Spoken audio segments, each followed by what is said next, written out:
Hi there, Rachelle Jones, Grief Recovery. Yesterday, 18th of October, was the anniversary of my father's death. Now, if you've been with me at all in one of my classes, or maybe you've heard through one of my videos that I've shared, you know that my father's death was significant for me. He didn't raise me. He wasn't in my life.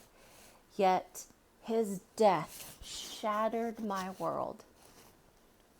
And I was so devastated that that's what prompted me to find this grief recovery method. I didn't know about it beforehand, other than a pamphlet that I had from maybe about 2 years earlier. So this loss that was so huge, so significant, knocked me down for the count, where I thought, am I going to die by suicide too? Is this type of sadness and heaviness that leads to me leaving my children without a mom? I was scared by that thinking, and so that's what prompted me to go to look for help. And I remembered that pamphlet called the Grief Recovery Method, specialist on that pamphlet for help. Now, yesterday was the anniversary of his death. I don't even remember what year. Maybe the 8th. The thing is, this is a trick. This is a trick understanding. Just kidding, it's not actually a trick. Nobody called me. Nobody checked in to see how I was doing. No phone calls, no text messages, which is usual. And here's what I'm trying to get at. I don't need it. I don't need it. Because my heart isn't so heavy and devastating still to this point that as the day approaches, I need someone to reach out. I'm not devastated anymore. I'm not down. I'm not reaching the day with this terrible anticipation of how it's going to feel and how it's going to land and what I'm going to remember. And the reason I don't need that call, that check-in, is because I've done so much recovery work. That grief recovery method, it really works. And what it also does in healing the wounds in my heart from the loss of him, it helps me to speak about him fluidly, regularly. Whenever the thought comes up of him, or even a sadness, I could share it in the moment. And so then I lose the need to cling to a date.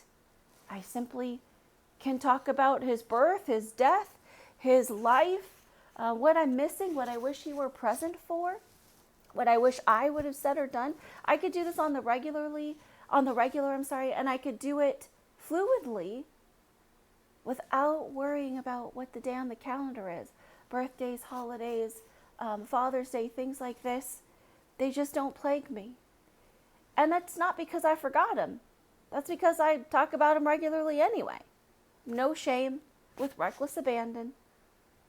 I talk about him as he comes up, because he comes up a lot more than the day on the calendar that he died. He comes up through his life. He taught me to love Stevie Wonder.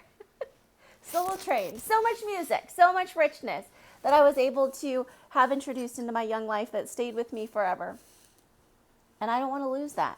I don't want my good times from my young childhood, those good memories, to be buried under the pain of his death, under the pain of losing him. I don't know what that is for you. What does that look like for you? What do the dates on the calendar hold for you? What kind of energy is it? And if the date on the calendar is knocking you down and really eclipses the rest of your relationship with a person, perhaps consider the grief recovery method. You don't have to be held hostage by the calendar. You can have freedom. You can have freedom to talk as needed, to remember as needed,